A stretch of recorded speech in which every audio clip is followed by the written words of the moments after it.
দর্শক আমন্ত্রণ, যমুনা টেলিভিশন নিয়মিত আয়োজন 24 ঘন্টা। এই অনুষ্ঠানে সচরাচর আমরা রাজনীতি নিয়ে কথা বলি এবং সেটি নিয়ে বিতর্ক করি, বিশ্লেষণ করি, কিন্তু আজকের আয়োজনটি বিশেষ। আজ আমরা মূলত কথা বলতে চাই সরকারের 7 মাস, অন্তর্বর্তী সরকারের 7 মাস, এই 7 মাসের চ্যালেঞ্জ, উত্তরণের উপায় এবং আগামীর ভাবনা।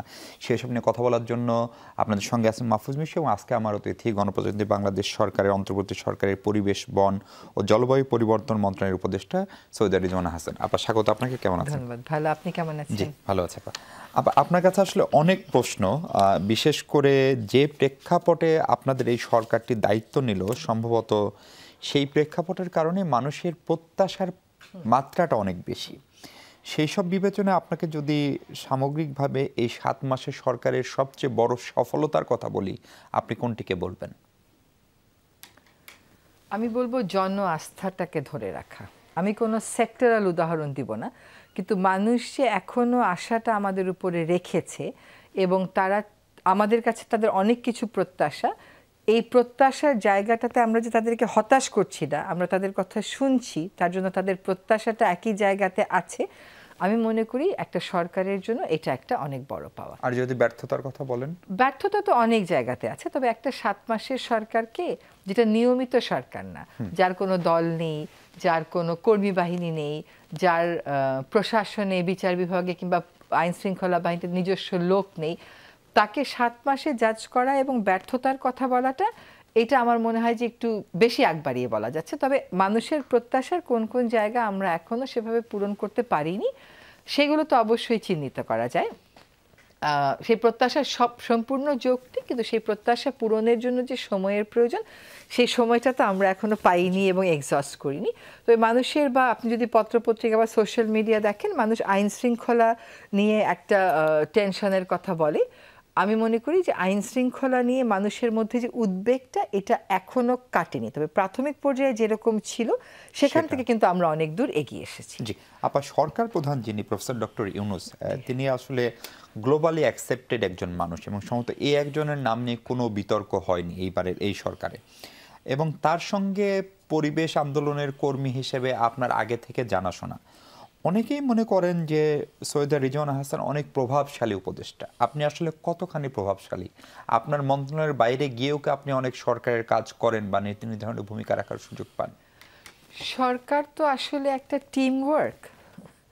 সো এই টিম ওয়ার্কে আমার বিষয় না হলেও শ্রমিক বলেন, নারী বলেন, আমার হয়তো মন্ত্রণালয়ের বিষয় না, কিন্তু এই সবকটা বিষয়ে আমাদের ভূমিকা রাখার সুযোগ আছে।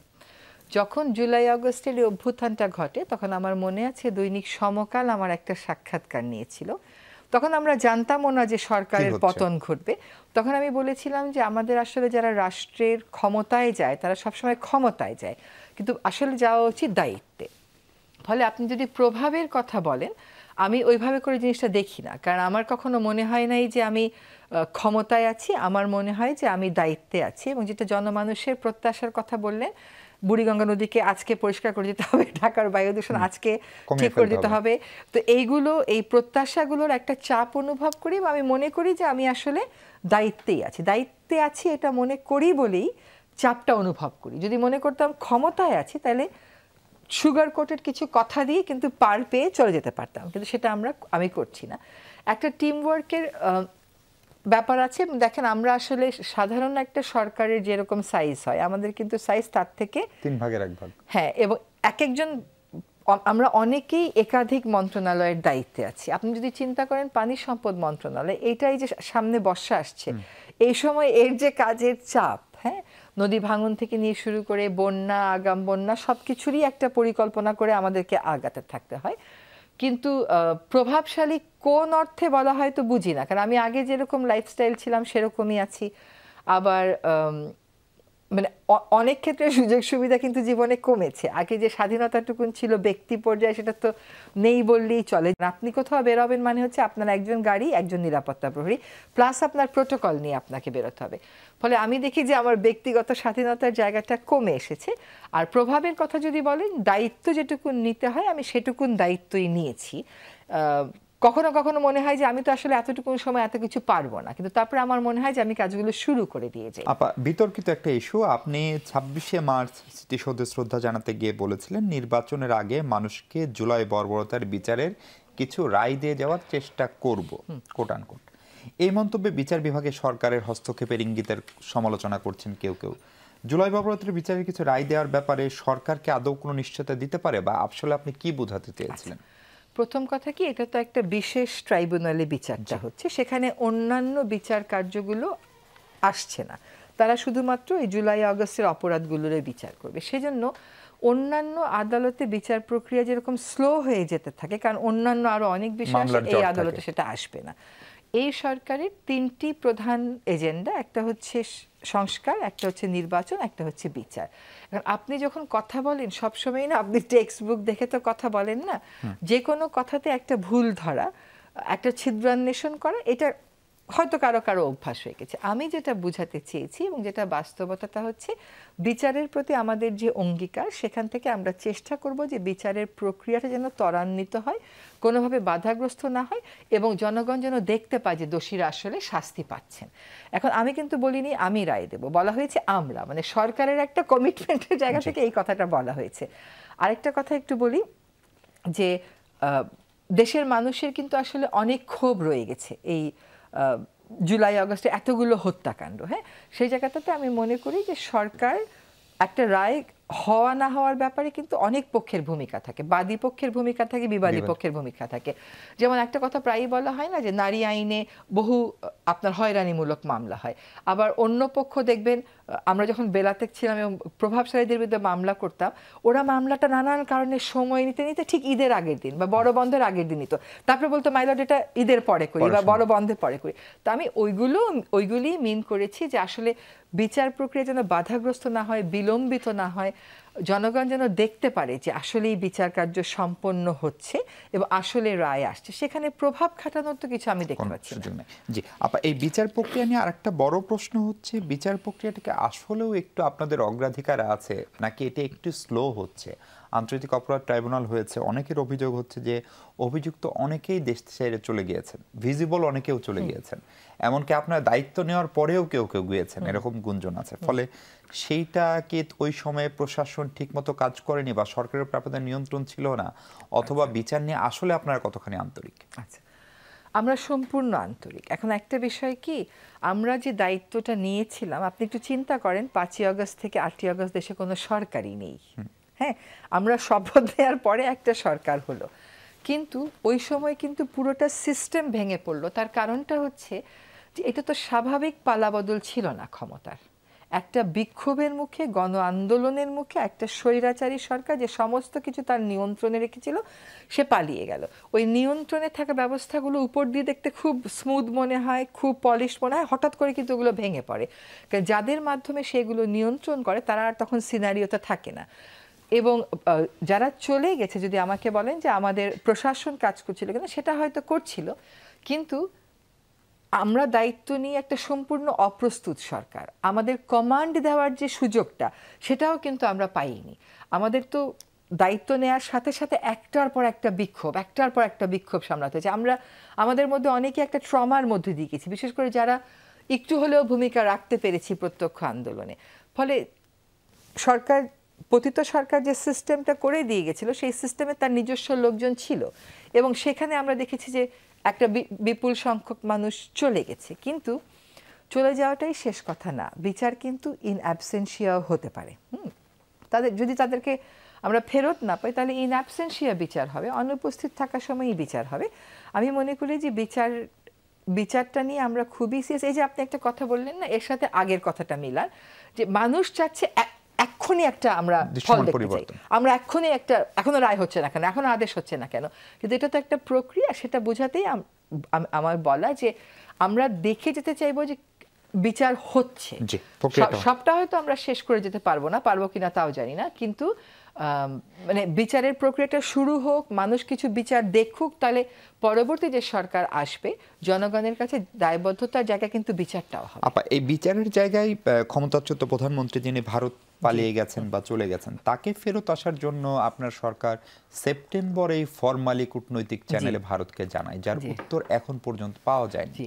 বরং ভারতের পররাষ্ট্রমন্ত্রীর মুখপাত্র ব্রিফ করে বলছেন উনি এখানেই থাকবেন। ফলে এটাকে কেন্দ্র করেই সম্ভবত ভারতের সঙ্গে সম্পর্কের একটা চূড়ান্ত রকমের টানাপোড়েনের ভিতর দিয়ে আমরা যাচ্ছি। ভারতের সঙ্গে আপনার যে মন্ত্রণালয় তারও অনেক ধরনের সম্পর্ক, আমাদের আন্তর্দেশীয় নদী আছে 50টি বেশি। আমরা গেলবার একটা বন্যা ফেস করেছি, সেই বন্যার সঙ্গে সেই নদীগুলোর পানি ছাড়া না ছাড়ার সম্পর্ক, সামনে আবার সেই সিজন আসছে।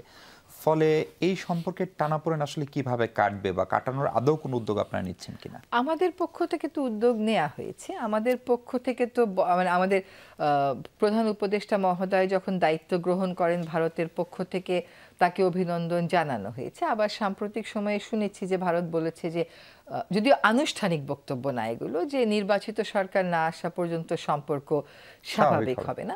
আবার যদি নদী নিয়ে, বন্যা ব্যবস্থাপনা নিয়ে টানাপোড়েনের কথা বলেন, এই টানাপোড়েন তো আজকের নতুন কিছু না। আপনি সেই 2011 সালে তিস্তা চুক্তি স্বাক্ষর হওয়ার কথা, তো 2011 থেকে 2024 পর্যন্ত আগের সরকার যখন ক্ষমতায় ছিল, যখন তাদের সাথে সম্পর্ক ভালো ছিল ভারতের, এটাই আমরা শুনি, জানি এবং দেখি এবং মানি, তখনও তো এটা স্বাক্ষরিত হয়নি। ফলে এটা কোনো নতুন টানাপোড়েন নয়। তবে আমাদের সাথে সাধারণত সরকারি যোগাযোগের যে নিয়মিত চ্যানেলগুলো থাকে, সেইখানে তো আমরা দেখতে পাচ্ছি যে একটু করে অস্বস্তি রয়ে গেছে।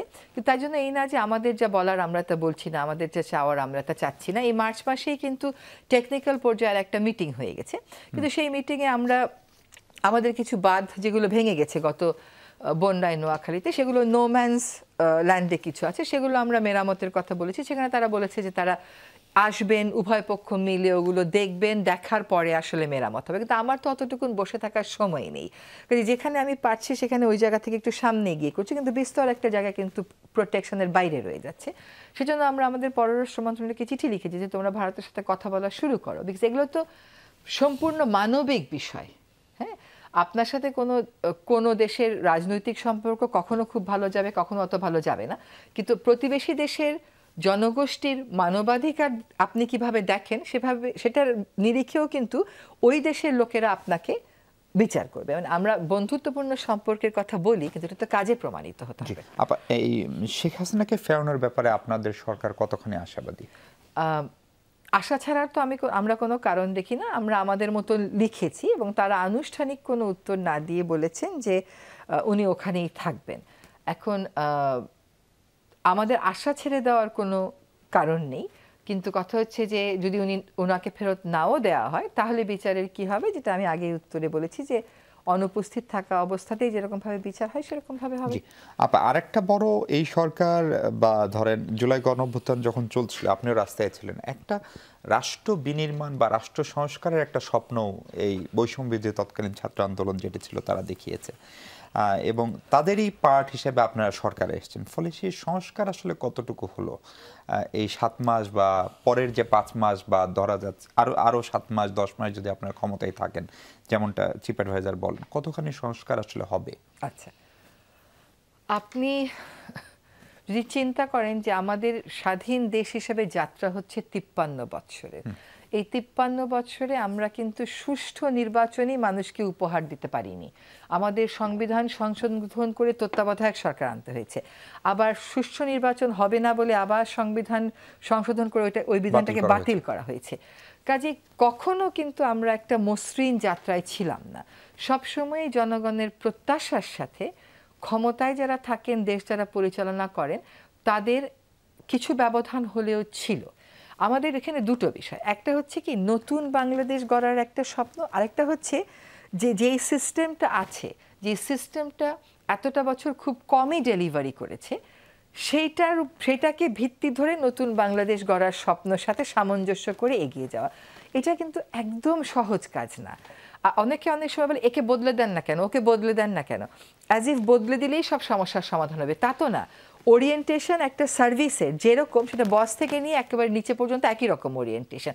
নতুন ধরনের ওরিয়েন্টেশন, নতুন ধরনের প্রত্যাশার সাথে তাদেরকে পরিচিত করানো কিন্তু সময় সাপেক্ষ ব্যাপার।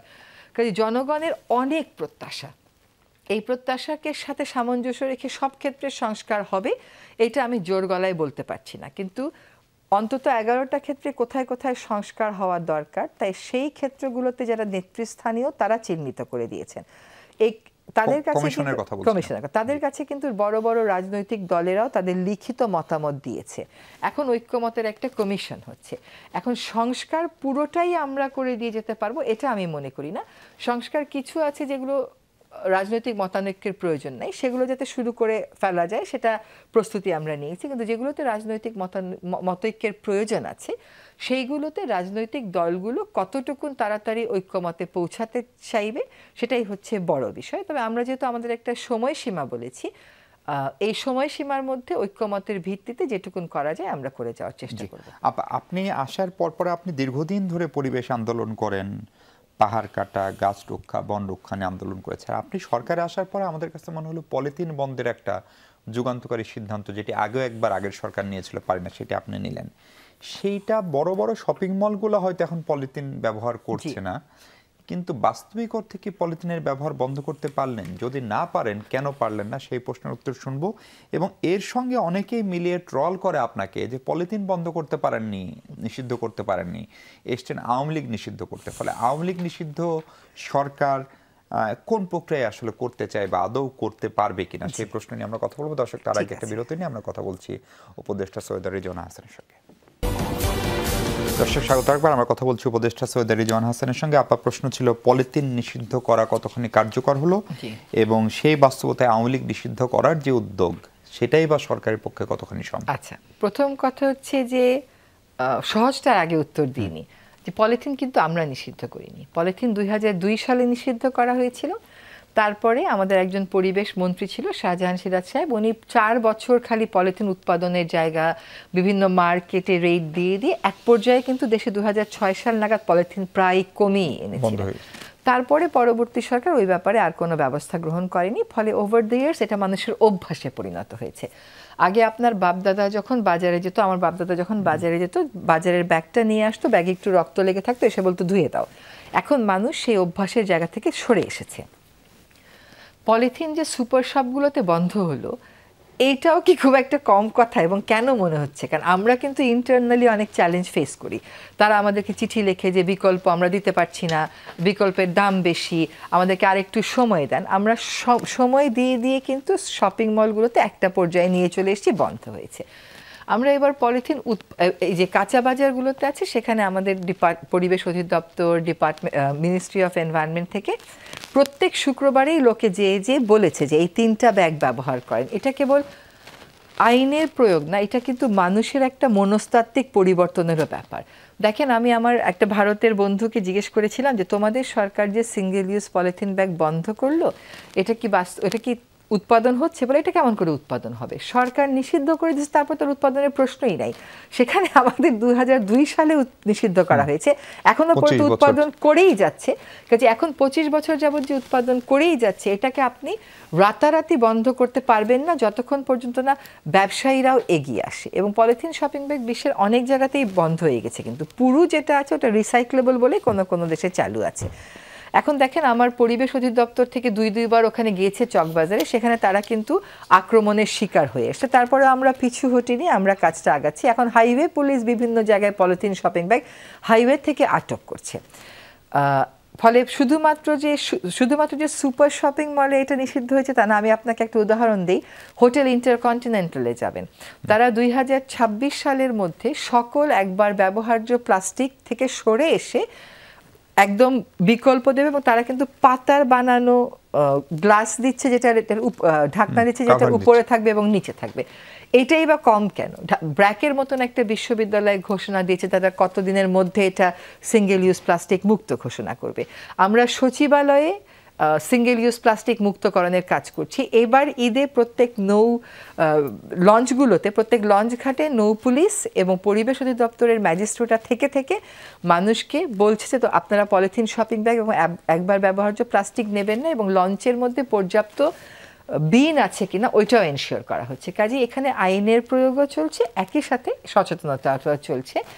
আরেকটা হচ্ছে যে পাট মন্ত্রণালয় এবং যুব মন্ত্রণালয়ের সাথে আমরা একটা পরিকল্পনায় চলে এসেছি যে আমরা অনেক পাটের ব্যাগ বানিয়ে অ্যাভেইলেবল করে দেব, যাতে করে মানুষের ক্রয়সীমার ভিতরে ওটা থাকে। এবং এটা যে বাংলাদেশই প্রথম করছে তা কিন্তু না। 2002 সালে বাংলাদেশই প্রথম রাষ্ট্র ছিল নিষিদ্ধ করার, কিন্তু এনফোর্সমেন্টে আমরা একেবারে পিছিয়ে গেছি। এখন যদি আপনি এনফোর্সমেন্টের কথায় আসেন, এনফোর্সমেন্টটা আপনাকে আইন শৃঙ্খলা বাহিনী দিয়ে করতে হবে। তারা এত বিদ্রোহ সামলাচ্ছে, নিজেরা একটু ডিমোরালাইজ, সবকিছু মিলে একটা চ্যালেঞ্জ রয়ে গেছে। আমি মনে করি এই চ্যালেঞ্জটা আমরা করতে পারবো, কিন্তু কালই সেটা হবে না, কিন্তু এটা আমরা ওভারকাম করতে পারবো। আর ধরেন আমাকে এই প্রশ্নটা যখন করেন যে পলিথিন ব্যাগ ব্যবহার বন্ধ হলো কিনা, দয়া করে এই প্রশ্নটা নিজেকে করেন। কারণ আপনার বুড়িগঙ্গা পরিষ্কার চান তো, বুড়িগঙ্গার নিচে 5 থেকে 7 ফিটের পলিথিনের আস্তর, এটা তুলবার জন্য যে যন্ত্র লাগবে আমার সেই যন্ত্র নেই। আর পরিবেশ পলিথিন শপিং ব্যাগে যখন আপনি জিনিস রাখবেন, ওইটা কি ধরনের বিষক্রিয়া হয়ে আপনার সন্তান খাচ্ছে ওইটা আপনাকেও একটু বুঝতে হবে। It will take time, but এটা অসম্ভব না। এটা বিশ্বের অনেক দেশে হয়েছে। আমি তানজানিয়াতে গেছি, তানজানিয়াতে রুয়ান্ডাতে প্লেন থেকে নামতে সময় আপনার পুরো বডি চেক করে, কারণ রুয়ান্ডার রাষ্ট্রপতি বলেছিলেন যুদ্ধ আমার এত ক্ষতি করেনি, পলিথিন শপিং ব্যাগ আমার যত ক্ষতি করেছে। আমার তানজানিয়াতে আপনার প্রত্যেকটা লাগেজ আপনার ওই বেল্টে দিতে হয়, স্ক্রিনিং বেল্টে। ওরা দেখে যে কোনোভাবে কেউ পলিথিন শপিং ব্যাগ নিয়ে ঢুকলো কিনা। আর ভারতের উদাহরণ তো দিলাম যে সরকার যেখানে বলেছে উৎপাদন হবে না, প্রোডাকশন প্রশ্নই নাই। আমার এখানে প্রোডাকশন তো করেই যাচ্ছে, উল্টো আমরা অভিযানে গেলে আমাদেরকে আক্রমণ করছে, উল্টো আরো বলছে যে আমাদেরকে বিকল্প কর্মসংস্থান দেন।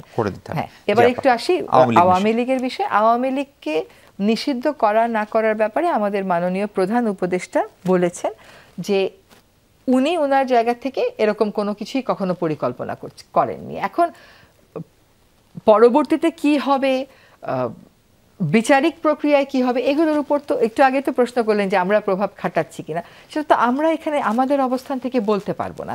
আওয়ামী লীগ নিষিদ্ধকরণের একটা দাবি এসেছে যারা সরাসরি ওই আন্দোলনে জড়িত ছিল তাদের মধ্য থেকে। এখন দাবি আসা মাত্রই সব দাবি তো সকল সমাজে সবসময় পূর্ণ হয় না, এটার অনেক ধরনের প্রক্রিয়া মধ্য দিয়ে যেতে হয়। এখন সেটা ভবিষ্যতে বলে দেবে।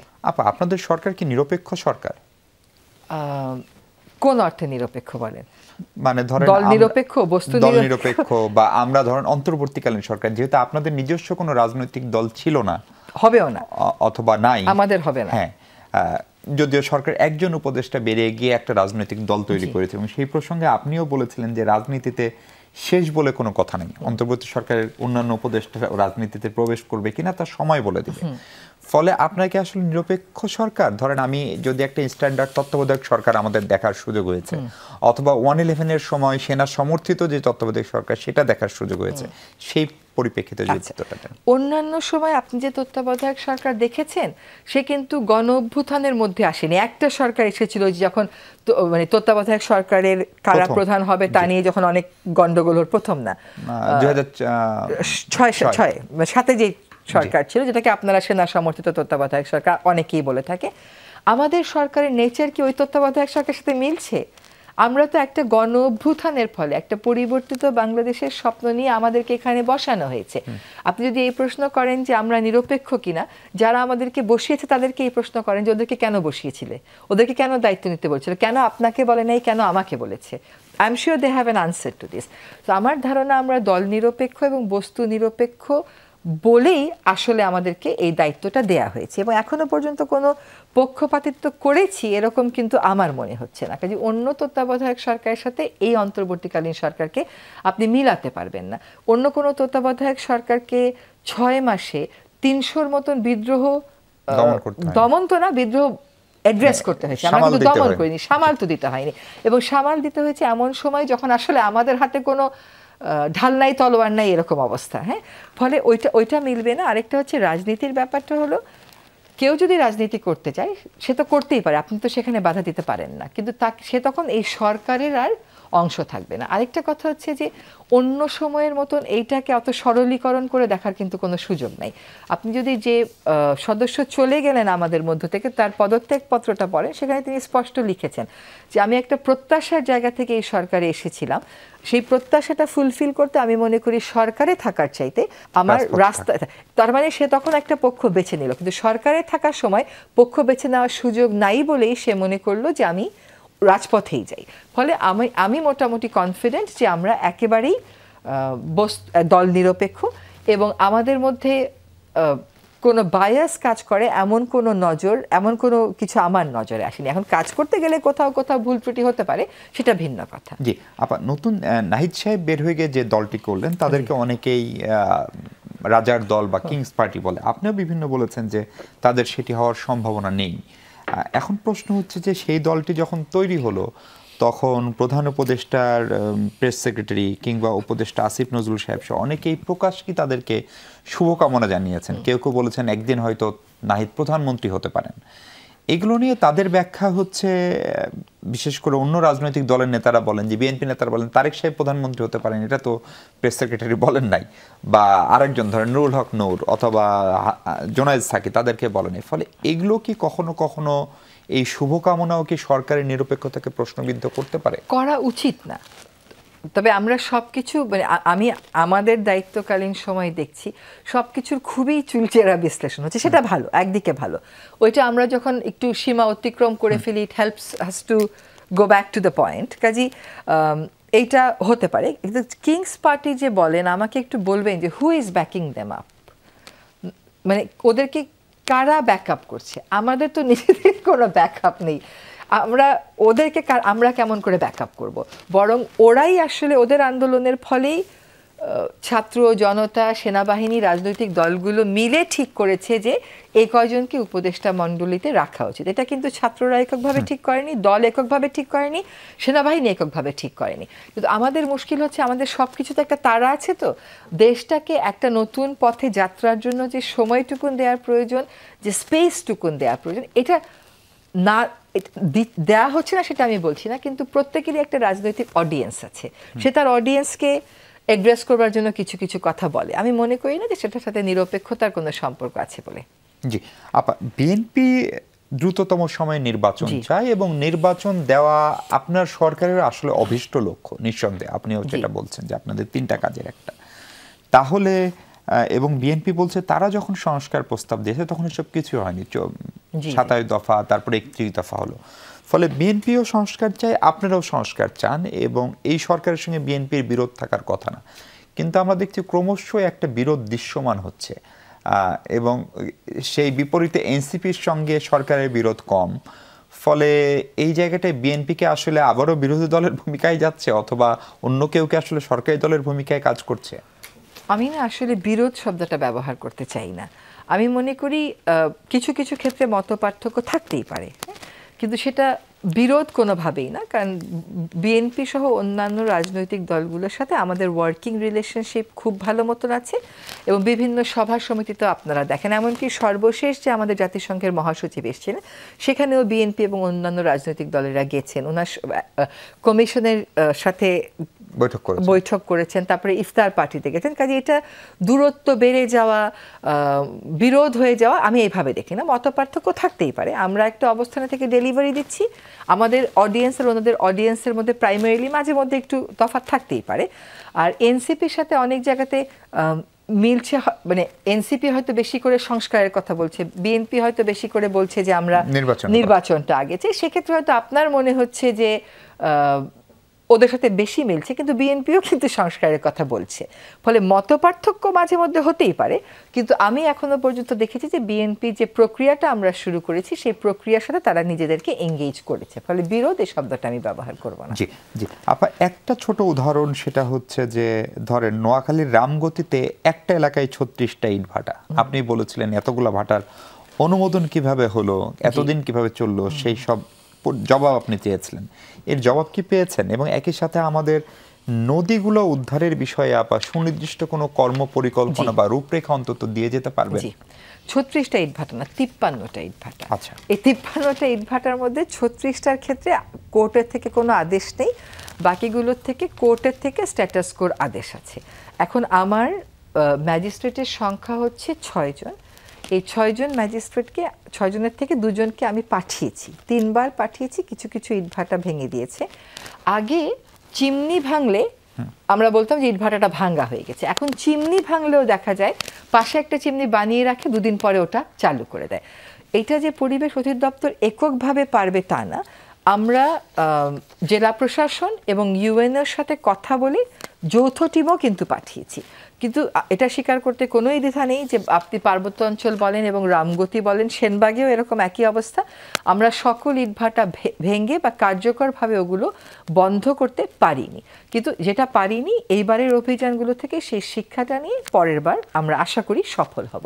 এটা হতে পারে না যে একটা জায়গাতে 53টা ইটভাটা থাকবে। এবং এইবার কিন্তু আমরা একদিকে দেখেছি যে আদালত স্ট্যাটাস কো দিয়েছেন, অন্যদিকে আবার আদালত বলেছেন সব অবৈধ ইটভাটা ভাঙো। অবৈধ ইটভাটার সংখ্যা কত জানেন? 6,500। আর আমার ম্যাজিস্ট্রেট আছে হচ্ছে 6 জন। এখন আমাকে ভিন্ন রাস্তা নিতে হবে, সেটা আমি বলি। যেমন ধরেন আমাকে একটা টার্গেট করে ব্লকের দিকে যেতে হবে, যে এই বছর আমি কতটুকুন ব্লকে যাব, তাহলে করে ক্রমান্বয়ে এই ইটভাটাগুলোর সংখ্যা কমে আসবে। মানে ঢাকা শহরের বায়ু দূষণকে কমাতে ধামরাই, আমিনবাজার, সাভার, আশুলিয়া এই ইটভাটাগুলো বন্ধ না করার কোনো মানে বিকল্প নেই। এবং আপনি দেখেছেন যে এই বছর যেই পরিমাণ ইটভাটা ভাঙা হয়েছে, এইরকম ইটভাটা কোনোবার আসলে ভাঙা হয়নি। এবং এই ভাঙার ফলে এটা কিন্তু আপনার বায়ুর মানে গিয়ে একটা প্রভাব ফেলেছে, যেটা 1 নম্বরে ছিলাম আমরা, কোনো দিন কিন্তু আমরা 28-এ নেমে এসেছিলাম। তো এটা একটা সিস্টেমেটিক কাজ হতে হবে। আর ইটভাটার মালিকেরাও ইট উৎপাদন করেন চাহিদা আছে বলে, সেই চাহিদার জায়গাটা আমাকে অ্যারেস্ট করতে হবে। আগে যখন বেলায় ছিলাম বলতাম যে সরকার বলেছে 2025-এর মধ্যে সরকারি সব নির্মাণে ব্লক হবে। এবার এসে দায়িত্ব গ্রহণ করে দেখি ওগুলোর ব্যাপারে তো কোনো কাজই হয় নাই। তো কাজগুলো তো করতে হবে। এবার আসেন আপনি নদী উদ্ধারে। বিশ্ব ব্যাংক এবং এশিয়ান ডেভেলপমেন্ট ব্যাংক, বিশেষ করে এশিয়ান ডেভেলপমেন্ট ব্যাংক আমাদেরকে ঢাকা শহরের বুড়িগঙ্গা নদীটাকে রেস্টোরেশন বা পুনরুজ্জীবন করার জন্য সাহায্য করবে বলে বলেছে। এই প্রকল্পগুলো প্রণয়নে আপনার 2টা সিজন লাগে, একটা হচ্ছে শীতকাল, একটা হচ্ছে বর্ষাকাল। ওইটা ডেটা নিয়ে আপনাকে প্রকল্প করতে হয়। প্রকল্পটা প্রকল্প পরিকল্পনা এটা আমার এপ্রিলের মধ্যে হয়ে যাবে, না হলে মেয়ের মধ্যে হবে। এডিবি প্রস্তুত আছে যে এডিবি কাজগুলো আমাদেরকে সহায়তা করবে, কিন্তু এডিবির বক্তব্য হচ্ছে যে নেপালে এবং ইন্দোনেশিয়ায় যেখানে তারা রিভার রেস্টোরেশন করেছে সেখানে 7 থেকে 10 বছর লেগেছে। আপনি থেমস রিভারের কথা বলেন, সাউথ কোরিয়ার রিভার সময় লাগে, জাপানেও তাই। আর আমার এখানে পলিথিন আছে, আর কোনো নদীতে এরকম ছিল না। আমার এখানে ক্রোমিয়াম আছে, এই ক্রোমিয়াম পানির থেকে কেমন করে তুলবে, এটা একটা বড় ব্যাপার। আপনি 53 বছর ঢাকা শহরের সিওয়েজ সিস্টেম ডেভেলপ করেনি, দাসেরকান্দিতে আপনি প্ল্যান্ট বানিয়েছেন, পাইপলাইন দেন নেই। এগুলো কি আমরা আগামী 10-12 মাসে করতে পারবো? তবে আপনাকে সুসংবাদটা যেটা দর্শকদেরও জানা উচিত যে ঢাকার 4টা নদী এবং ঢাকার বাইরে 7টা বিভাগের 7টা নদী আমরা বেছে নিয়েছি। আর হচ্ছে কক্সবাজারের বাঁকখালী নদী, এইগুলোকে দখল দূষণ মুক্ত করার পরিকল্পনা করে বাজেট এনে আমরা কাজ শুরু করে দিই। জি জি আপা, একটা বিরতি নেই। বিরতির পরে আপনাকে নিয়ে আরেকটা অভিযোগের জায়গা হচ্ছে সন্দ্বীপে সম্প্রতি আপনারা 6-7 জন উপদেষ্টা একসঙ্গে গেলেন, ঢাকায় একটা খাল উদ্ধারে লাল কার্পেট কেন বিছানো হলো? তাসনিম যারা নাকি আপনার আত্মীয়, সেই কোটায় উনি জাতীয় যে নতুন দল এনসিপি সেটার পদ পেয়েছেন, এগুলোর আসলে আসল ঘটনা কি সেগুলো আমরা শুনতে চাই। দর্শক, তার আগে আবার একটা বিরতি নিই। দর্শক আমন্ত্রণ, একবার আমরা কথা বলছি সৈয়দা রিজওয়ানা হাসান উপদেষ্টার সঙ্গে। আপা, খাল উদ্ধারে লাল কার্পেট কেন ব্যবহার করতে হলো, কিংবা সন্দ্বীপে কেন 6 উপদেষ্টার যেতে হলো, সংক্ষেপে যদি বলেন। খাল উদ্ধারে লাল কার্পেট যে পেতেছে এটা তো ইভেন্ট ম্যানেজমেন্ট করেছে, ওইটার সাথে আমাদের কোনো সম্পর্ক নেই এবং আমরা কোনো উপদেষ্টা দেখিও নি যে আমরা কোন রঙের কার্পেটের উপর দিয়ে হাঁটছি। ওখানে একটা ব্যাখ্যা দেয়া হয়েছে যে আপনি দেখেছেন যে আমি যখন প্রায় ফিল্ডে যাই, যখন আমি এই অবস্থানে ছিলাম না, তখন যেভাবে করে একটা প্যান্ট পরে বা কেটস পরে নৌকা পার হয়েছে, এখন সেটা সম্ভব না। এখন আমার কাছে না খাল উদ্ধারে ওখানে লাল কার্পেট পাতার দরকার কি ছিল, এটা এই প্রশ্ন আমারও মাথায় আসে। তবে একটা না একটা কিছু নিরাপত্তার জন্য দিতে হতো এবং সরকারি পর্যায় থেকে সবসময় লাল কার্পেটই পাতা হয়, তারা সেই লাল কার্পেটই পেতেছে, এটাই হচ্ছে কথা। এখন ইভেন্ট ম্যানেজমেন্টের বিভিন্ন দিক তো আমাদের পক্ষে দেখা আসলে সম্ভব না। হ্যাঁ, আর এই কথাগুলো ধরেন আপনি খেয়াল করেন যে লাল কার্পেটটাই বিষয় হয়ে গেল, এতগুলো খাল যে এইরকম সাশ্রয়ী টাকাতে আমরা খনন করা শুরু করলাম, এইটা কিন্তু কোনো আর টপিক হলো না। তখন আমার মাঝে মধ্যে মনে হয় যে এটা যেন একটা অর্জন হিসাবে দেখানো না যায়, সেজন্যই হয়তো উদ্দেশ্য প্রণোদিতভাবে লাল কার্পেটের আলোচনাটা নিয়ে আসা হয়েছে। এটা আমার একটা বিশাল বিষয়। আর আমাকে লাল কার্পেটের উপর দিয়ে হাঁটা, শুভ্রবাইকে লাল কার্পেটের উপর দিয়ে হাঁটা, এগুলো বলার তো কোনো অর্থ হতে পারে না, কারণ আমাদের জীবনযাত্রা সম্পর্কে সকলেরই একটা ধারণা আছে, আপনাদেরও তো নিশ্চয়ই আছে। 6 উপদেষ্টা কেন গেলেন? 6 উপদেষ্টার প্রত্যেকেরই কোনো না কোনো কাজ ছিল। যেমন ফজল কবির সাহেবের উদ্যোগে এটা হয়েছে, এইটাতে নৌপরিবহন উপদেষ্টা উনি জাহাজটা দিয়ে সাহায্য করেছেন এবং পোর্ট ওই জিনিসটা ওনাকেই অপারেট করতে হবে। আমরা যদি পানি উন্নয়ন বোর্ড থেকে ওইখানে নদী ভাঙনটা বেড়ে গেছে, যদি আমরা ওইটাকে ঠিক মতো নিয়ন্ত্রণ না করি প্রকল্পের মাধ্যমে, তাহলে এই ফেরিঘাটটা টিকবে না। তো আমার পরে একদিন গিয়ে দেখে আসতে হতো, তার থেকে আমরা একবারেই গিয়ে দেখে আসতাম। আরেকটা হচ্ছে ওখানে কৃষি এবং মৎস্যের কিছু কিছু আলাদা বিষয় আছে, মৎস্যজীবীদের কিছু কিছু আলাদা বিষয় আছে, নেট ব্যবহার এগুলো, যেমন আমাদের মৎস্য উপদেষ্টা একবারে গিয়ে দেখে আসলেন। আর আমাদের মুক্তিযুদ্ধ বিষয়ক যিনি আছেন উনি গেছিলেন, কারণ আপনারা জানেন যে জুলাই আগস্টে যারা আহত নিহত হয়েছে তাদের ক্ষতিপূরণটা উনার মন্ত্রণালয় থেকে দেওয়া হয়ে থাকে। উনি ওইখানে যে দুজন নিহত হয়েছেন তাদের ভাতাটা দিয়েছেন। আর আবার তাসনিম যারা কি আসলে আপনার আত্মীয় জাতীয় নাগরিক? তাসনিম যারা না, ওরা একটা পোস্ট দিয়ে এটা ক্লিয়ার করে দিয়েছে, সে বলেছে আপনার অবস্থানও একই রকম। জি, আরেকটা জিনিস হচ্ছে আপা, তাসনিম যারা ছাড়া এনসিপিতে আরো অনেক শিক্ষার্থী নেতৃত্ব পেয়েছেন। হ্যাঁ, সকলে তো আমার আত্মীয় না, তো আমার আত্মীয় কোটায় তার ওখানে আসা, সে তো অনেক বেশি জনপ্রিয় একজন চিকিৎসক, অনেকেই দেখি তার ভক্ত। আমার অত সামাজিক যোগাযোগ মাধ্যম দেখা হয়ে ওঠে না, তবে আমি দেখলাম যে তার তো অনেক গ্রহণযোগ্যতা আছে, যেহেতু তার ফ্যান ফলোয়ার আছে, সে তার নিজ যোগ্যতাতেই হবে সেখানে। আর আমাদের যদি কেউ আত্মীয় হয়, সে কোনো ভালো কাজ দেশের করতে পারবে না, তাকেই আমরা যে কদিন দায়িত্ব আছে তাকে চুপ করে বসে থাকতে হবে, এটা কি ধরনের কথা হলো? আর আপনার সেন্ট মার্টিন কি আমাদের থাকছে, এটা নিয়ে নানান আলোচনা। সেন্ট মার্টিন সম্পূর্ণভাবে আমাদের থাকছে। সেন্ট মার্টিন যেন আমাদেরই পুরোপুরি থাকে। জলবায়ু পরিবর্তনের কারণে যে ক্ষতিগুলো হচ্ছে, লবণাক্ততা বেড়ে গিয়ে সেই ক্ষতিগুলো যেন অনিয়ন্ত্রিত পর্যটকের মাধ্যমে আরো ত্বরান্বিত না হয়, সেজন্যই সেন্ট মার্টিন রক্ষায় বিগত সরকারগুলোর গৃহীত সিদ্ধান্ত আমি বাস্তবায়নের উদ্যোগ নিয়েছি। আরেকটা প্রশ্ন করে রাখি, সেটা হচ্ছে যে আমাদের যারা দায়িত্বে যায় বা ক্ষমতায় যায়, তারা নানা রকম ক্ষমতার অপব্যবহার করে, নিজে করে, পরিবারের সদস্যরা করে। এটা রাজনৈতিক সরকারের সময় নিঃসন্দেহে বেশি হয়। রিজওয়ানা হাসানকে নিয়ে এরকম কোনো আশঙ্কা আছে এখন পর্যন্ত? 7 মাসে যখন হয়নি, বাকি 7 মাসে হবে বলে আমার মনে হচ্ছে না। আর ক্ষমতাটাকে আপনি কিভাবে দেখেন? আমি কি এই দায়িত্ব নেওয়ার আগে আমার কোনো ক্ষমতা ছিল না? ক্ষমতা কি মানে সরকারের অংশ হলেই ক্ষমতা হয়? নিজেকে এত ক্ষমতাহীন এই দেশের জনগণ কেন মনে করবে? আমরা যখন বেলার আন্দোলন করতাম, সত্য কথাটা বলতাম, সেটা একটা অন্য ক্ষমতা না? তো কখনোই যখন এই কথাগুলো উঠেনি, শুধু আমার না, এই 7 মাসে কোনো উপদেষ্টাকে নিয়েই যেহেতু এই কথাগুলো উঠেনি, আমি আশা করব যে আগামী 7 মাসে উঠবে না। জি, অনেক ধন্যবাদ ও শুভকামনা আপা আমাদের সময় দেওয়ার জন্য। দর্শক, এই ছিল আলোচনা। অনেক ধন্যবাদ সঙ্গে থাকার জন্য।